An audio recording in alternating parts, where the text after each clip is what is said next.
Ninguna otra droga en la historia como el fentanilo había acabado con la vida de tantas personas en el mundo. ¿Qué ha ocasionado que estemos frente a una droga tan letal y distinta a las demás? Para entenderlo es necesario remontarnos a su primera aparición en 1959, cuando el Dr. Paul Janssen lo sintetizó por primera vez en Bélgica, con el objetivo de crear un analgésico potente y de acción rápida para utilizar en pacientes que sufrían enfermedades que ocasionan dolores intensos como el cáncer. Así, el fentanilo reemplazaría a la morfina. En 1960, Janssen creó su propia empresa, Janssen Pharmaceutical, con sede en Berce, Bélgica, la cual aprobó el uso del fentanilo y en 1961 vendió su fórmula a la farmacéutica estadounidense Johnson & Johnson, quienes desde un principio advirtieron su peligrosidad debido a su intensidad. Sin embargo, le permitieron a Janssen seguir trabajando para ellos en el desarrollo de nuevas variantes del fentanilo conocidas como análogos. Para 1963, varios países de Europa Occidental ya utilizaban el fentanilo mezclado con diversos analgésicos. En Estados Unidos hubo resistencias para su uso. La Organización de las Naciones Unidas sometió sus precursores en 1964 a la fiscalización internacional, incluyéndolo como una sustancia en la lista 1 de la Convención Única de 1961 sobre estupefacientes. Sería hasta 1968 que el regulador estadounidense, la Food Drug Administration, autorizó su uso médico únicamente diluido con droperidol, un sedante patentado por Johnson & Johnson llamado Inovar. En un principio, Inovar tuvo éxito en hospitales supliendo a la morfina, especialmente en pacientes con patologías cancerígenas y en operaciones muy intrusivas. Años después se detectó que estaba generando efectos adversos debido a su composición química, entre ellos depresión respiratoria intensa, así poniendo en riesgo la vida de las personas. En 1990, Estados Unidos vivió un cambio radical en la manera de recetar analgésicos, la cual partió de tratar a los pacientes de manera distinta, incluyendo el dolor entre las constantes vitales de los pacientes e incrementando el uso de opioides para atenderlo, dejando de lado la oposición de los médicos a prescribirlos por su alta adicción. Entrados los años 90 se vivió el boom de los opioides. La familia Sackler, dueños de Purdue Pharma, comenzaron a multiplicar su riqueza debido a las altas ventas de un fármaco de su producción, el OxyContin, un fármaco de la familia de los opioides que comenzó su producción en 1995, el cual fue promocionado como una pastilla que aliviaba el dolor de manera prolongada, por lo que los pacientes únicamente tendrían que tomar 2 al día. De acuerdo con la Biblioteca Nacional de Medicina del Instituto Nacional de Salud de los Estados Unidos, NLM por sus siglas en inglés, en 2001 la farmacéutica gastó $200 millones en una serie de estrategias para comercializar y promover OxyContin. La campaña publicitaria fue tan efectiva que la fortuna de los Sackler incrementó hasta los $13,000 millones. Don't be afraid to take what they give you. Often, it will be an opioid medication. E impulsó la prescripción de este tipo de medicamentos con la impartición de congresos y conferencias. De acuerdo con la misma organización, entre 1996 y 2001, Purdue realizó al menos 40 conferencias nacionales sobre el tratamiento del dolor, con una asistencia de más de 5,000 médicos, y para el año 2000 aumentó su fuerza de venta de 318 representantes de venta a 671, y su lista de médicos a 94,000, lo que derivó en el aumento del número de adicciones entre los estadounidenses. En 2019, más de 500 ciudades y condados de los Estados Unidos presentaron una denuncia contra esta familia, acusándolos de sobornar a miles de médicos desde la década de 1990 para que recetaran su analgésico a pacientes que no lo necesitaban, señalándolos por crear la peor crisis de droga de la historia. Si bien los agentes comerciales de la farmacéutica aseguraron a los doctores que únicamente el 1% de los consumidores de OxyContin desarrollaban una adicción, Less than 1% of patients taking opioids actually become addicted. Un estudio de la propia empresa reveló en 1999 que en realidad el índice era del 13%.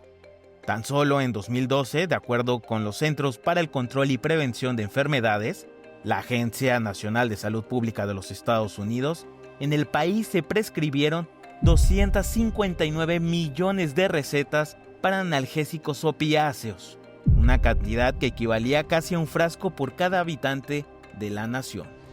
Si bien el fentanilo comenzó a aparecer en el mercado negro en la década de los 70, tras su desarrollo en 1960 como un analgésico potente para uso médico, su distribución ilícita se intensificó en el siglo XXI.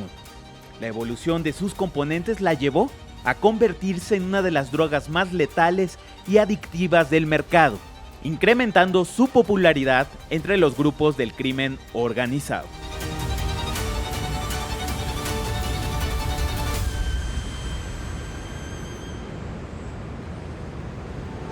El desarrollo de la pandemia por opioides en Estados Unidos está vinculada a los problemas económicos y culturales que ha vivido el país, como la caída de la bolsa en 1929 en la Gran Recesión o el crack financiero de 2008. Pero esta crisis fue exacerbada y profundizada por la industria farmacéutica, y si hay un apellido que tuvo influencia en este sector, era Sackler. A través de Purdue Pharma, la familia Sackler es un claro ejemplo de cómo el poder empresarial, el marketing y la industria farmacéutica se entrelazan con graves consecuencias para la salud pública en los Estados Unidos.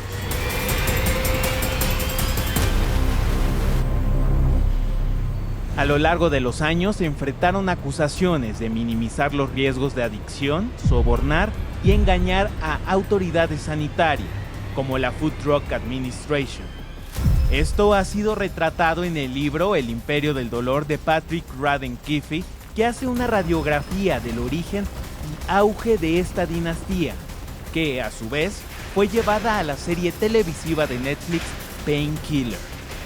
En 2020, un acuerdo con el Departamento de Justicia, Purdue Pharma, pagó $8.300 millones en multas, indemnizaciones y responsabilidad civil.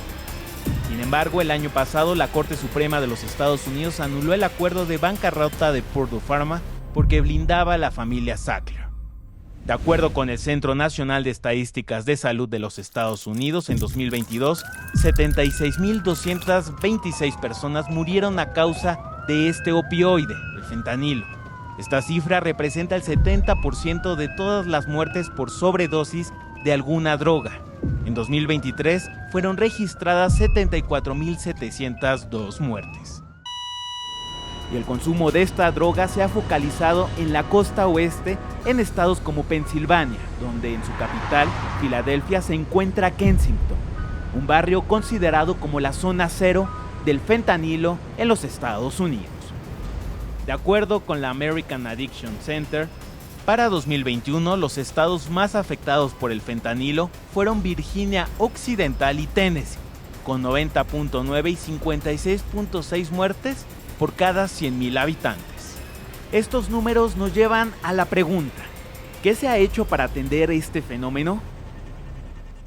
La primera medida para contrarrestar esta crisis, bajo la administración de Barack Obama, se dio hasta 2011, 11 años después de los primeros síntomas de la crisis, con la implementación del PDMP, el Programa de Seguimiento de Medicamentos con Receta. The goal of risk mitigation is to make opioid prescribing safer while maintaining access to opioid analgesics for those patients who are benefiting from them. Pero esto no fue suficiente. De acuerdo con los Centros para el Control y Prevención de Enfermedades, se estima que en 2015 los opioides mataron a 33,000 personas en los Estados Unidos. Casi la mitad de ellos a causa de un opioide legal recetado, es decir, vendido en una farmacia. Al año siguiente, en 2016, el presidente Barack Obama promulgó la Ley Integral de Adicciones y Recuperación, la primera legislación que buscaba atacar la crisis de opioides en 40 años. Esta legislación contemplaba $1,000 millones para abordar la crisis de los opioides, destinado la mayor parte de los recursos para las entidades más afectadas y en la inversión para el desarrollo de tratamientos para tratar a los pacientes adictos. Esto tampoco fue suficiente. En 2017, Donald Trump promulgó un nuevo plan federal para combatir la crisis nacional de salud pública generada por opioides en los Estados Unidos. El crecimiento de las adicciones a este tipo de analgésicos se empeoró durante la pandemia por COVID-19. De acuerdo con el mismo Centro Nacional de Estadísticas de Salud, entre 2020 y 2021, los 2 primeros años de la emergencia sanitaria, el número de muertes en Estados Unidos por sobredosis relacionadas con cualquier opioide incrementó sustancialmente, pasando de alrededor de 48,000 muertes anuales en 2019 a 81,806 en 2022. De acuerdo con el mismo centro, en 2020 el coronavirus mató a 385,000 personas, mientras que 70,000 estadounidenses murieron por sobredosis, de los cuales 57,800 a causa del consumo de fentanilo o alguno de sus análogos. Desde entonces, los números de la crisis son cada vez más preocupantes. En 2020, 2.5 millones de estadounidenses mayores de 18 años padecieron algún trastorno ocasionado por el abuso de opioides. Sin embargo, solo 1 de cada 5 personas recibió medicamento para tratarlo, según datos del Centro Nacional. En 2021, mediante el entendimiento bicentenario, México y Estados Unidos se unieron para reafirmar la importancia de colaborar como socios y desarrollar una visión compartida del combate al tráfico del fentanilo, donde el gobierno mexicano brindó al estadounidense una nueva visión para atender este fenómeno, poniendo atención en las causas. En 2023, el presidente Joe Biden presentó un plan para abordar esta crisis de manera directa. Sin embargo, muchos de sus ángulos de acción incluían medidas que ocurrían en países asiáticos.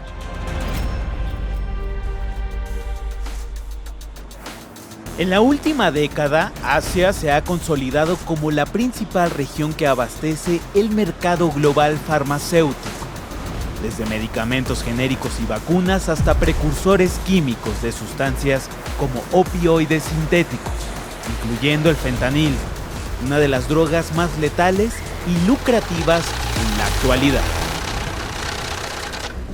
Un precursor químico es una sustancia indispensable o necesaria para producir otra mediante los compuestos químicos que constituyen una primera etapa en un proceso químico y que actúan como sustrato en las etapas posteriores.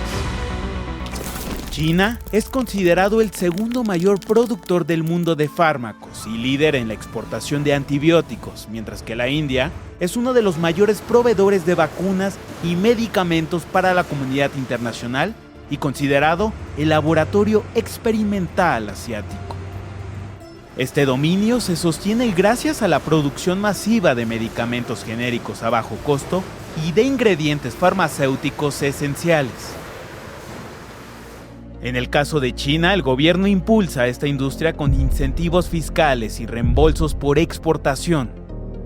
En 2023 extendió hasta 2027 un beneficio fiscal que reduce a la mitad el IVA para las pequeñas empresas del sector farmacéutico, según información del Ministerio de Hacienda y Administración Estatal de Impuestos de ese país. El auge de la industria farmacéutica china se remonta a 1978, cuando el líder del país, Deng Xiaoping, arquitecto de la apertura económica, dio paso a la creación de la Administración Farmacéutica, una dependencia gubernamental que buscaba regular al sector privado y, a su vez, fungía como una empresa productora del Estado.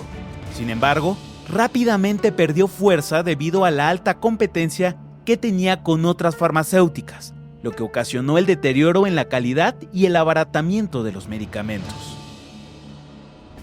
Entre 1981 y 1985, la industria farmacéutica en China creció 15% por año, y entre 1986 y 1990, 18.4% anualmente. Ante la necesidad de regular el mercado farmacéutico, el Consejo de Estado chino estableció un sistema regulador independiente, y en 1998 creó la Administración Estatal de Medicamentos, actualmente conocida como Administración Nacional de Productos Médicos. De acuerdo con el gobierno chino, existen más de 10.000 farmacéuticas consideradas como importantes en territorio chino, las cuales generan el 4% de toda la producción industrial del país.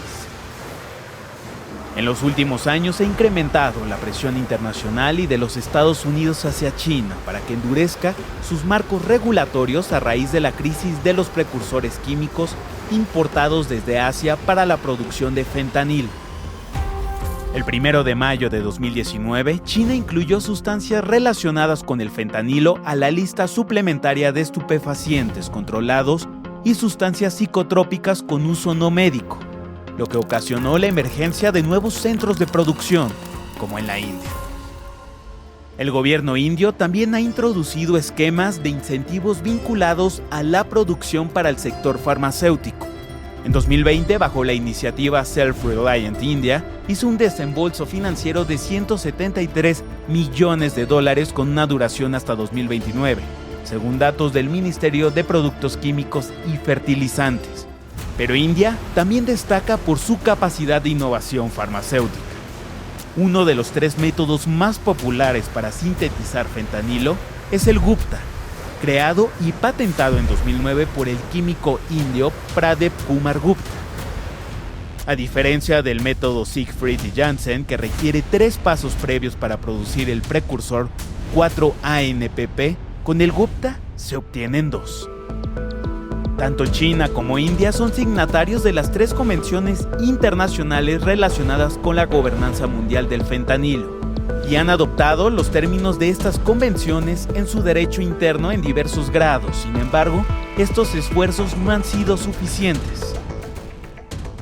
Frente a las nuevas regulaciones, han surgido nuevas variantes químicas de fentanilo adaptadas para eludir estos controles. La realidad es que las formas en las que estas sustancias pueden ser fabricadas parecen prácticamente ilimitadas. Para su distribución, Internet ha jugado un papel crucial en el aumento de la disponibilidad de fentanilo en América del Norte, permitiendo eliminar muchas de las barreras comerciales y comprar y vender prácticamente de manera anónima y sin dejar huellas. Según la Administración para el Control de Drogas, las principales rutas asiáticas hacia América del Norte, tanto de fentanilo en polvo como de precursores de este, son de China hacia los Estados Unidos, México y Canadá, y de la India hacia Estados Unidos y México. De hecho, el pasado 6 de enero, la Oficina de Asuntos Públicos del Departamento de Justicia de los Estados Unidos informó que las empresas Rack Sutter Chemicals y Atos Chemicals, ambas con sede en la ciudad de Surat, en el estado indio de Gujarat, enfrentan cargos de asociación delictuosa por traficar todos los materiales necesarios para la fabricación de fentanilo a los Estados Unidos y México. En 2023, las Fuerzas Armadas de México lograron decomisar 193 toneladas de precursores químicos provenientes de China. Ante este golpe al crimen organizado, el entonces presidente Andrés Manuel López Obrador envió una carta a su homólogo chino Xi Jinping, solicitando su colaboración para frenar el tráfico de estas sustancias. Además, pidió información clave sobre los responsables de enviar estos precursores, buscando frenar un flujo que ha afectado a ambos países. Aunque Estados Unidos ha sido el país más afectado por el fentanilo en términos de consumo, la influencia de Asia en el tráfico de fentanilo y sus precursores tiene un alcance global, al mismo tiempo que esta industria se mantiene en constante crecimiento y diversificación. Canadá tiene su propia crisis del fentanilo. En abril de 2016, el gobierno provincial de Columbia Británica en la costa oeste de Canadá admitió que tenía una crisis, un año y medio antes de que el gobierno de los Estados Unidos declarara la epidemia de opioides como una emergencia nacional de salud pública. A diferencia de lo que sucedía en los Estados Unidos, Canadá no tenía un historial de prescripción excesiva de analgésicos opiáceos. Sin embargo, durante los siguientes 7 años, las sobredosis de drogas seguirían aumentando, provocando un número sin precedentes de muertes y hospitalizaciones.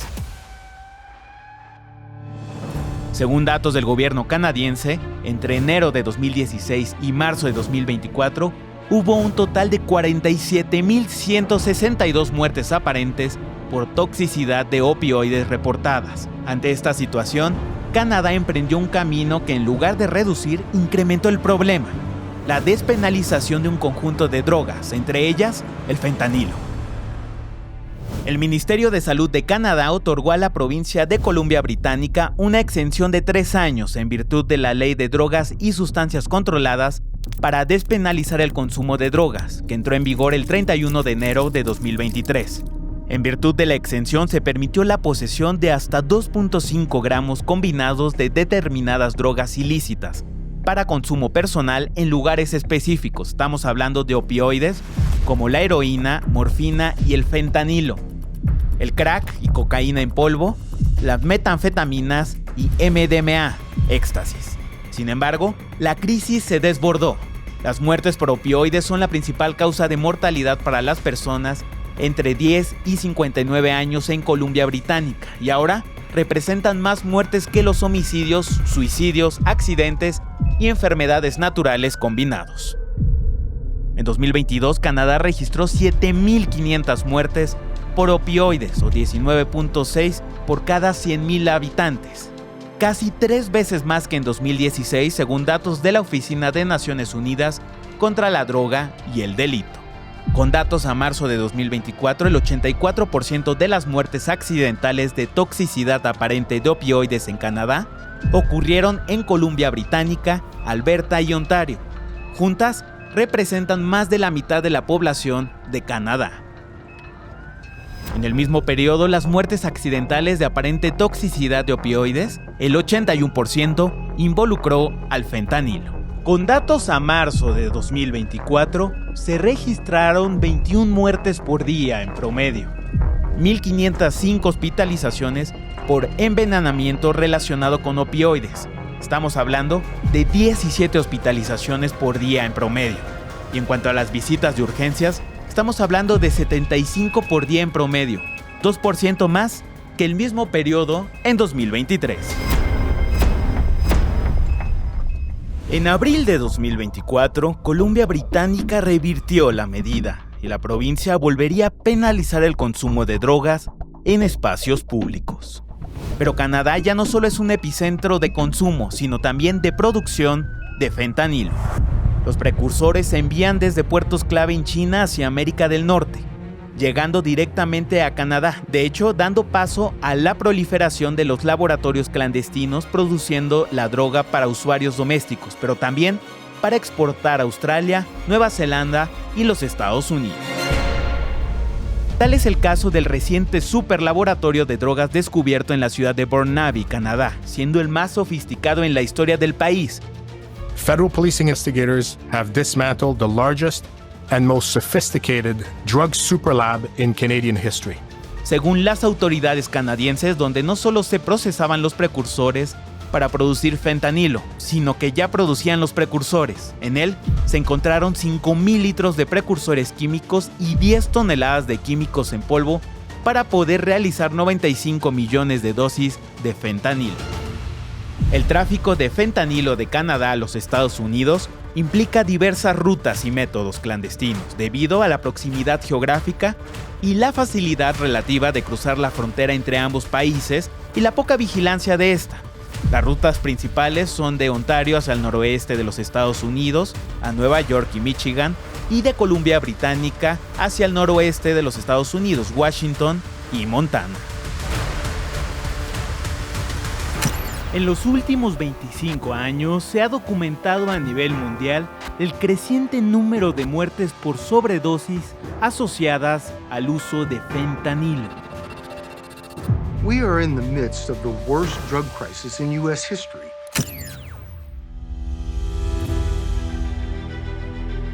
El consumo de fentanilo en México, a diferencia de Estados Unidos y Canadá, se ha dado en una escala mucho menor, con crecimiento focalizado en algunas localidades del norte del país.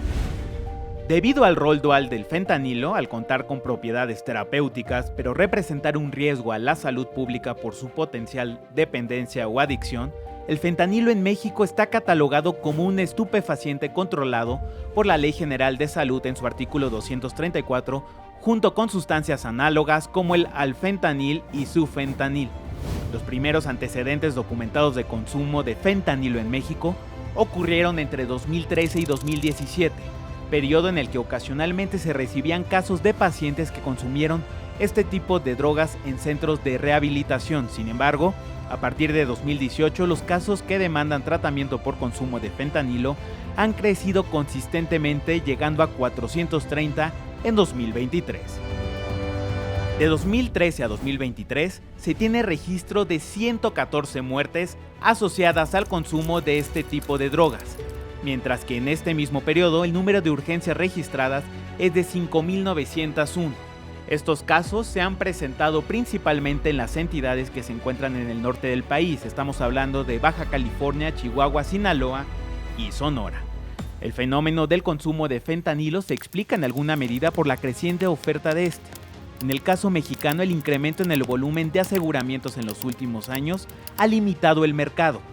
De acuerdo con el esfuerzo nacional en el combate al narcotráfico y actividades de seguridad pública, las principales entidades federativas en las que se ha decomisado fentanilo son Baja California Sur, Chiapas, Chihuahua, Coahuila, Durango, Jalisco, San Luis Potosí, Sinaloa y Sonora. La mayoría de las entidades se encuentran en la frontera norte, a excepción de Chiapas, que se encuentra en la frontera sur. Después de que China impusiera controles más severos a todas las sustancias psicoactivas relacionadas con el fentanilo en 2019, organizaciones criminales en México incursionaron en el mercado, sintetizando la sustancia en laboratorios clandestinos. En este contexto, el tráfico ilícito de fentanilo ha resultado un negocio muy atractivo y lucrativo. Los principales conflictos en territorio nacional se dan entre el Cártel Jalisco Nueva Generación y el Cártel de Sinaloa, quienes mantienen la disputa de las rutas de distribución de fentanilo hacia los Estados Unidos. El fentanilo resulta atractivo para los narcotraficantes debido a la facilidad de producción y bajos costos, lo que genera altas ganancias. El incremento en la cantidad de usuarios de fentanilo es significativo a nivel local, no nacional. No obstante, la principal preocupación gira en torno a su alta letalidad, especialmente porque existen indicios de posibles defunciones relacionadas con el consumo.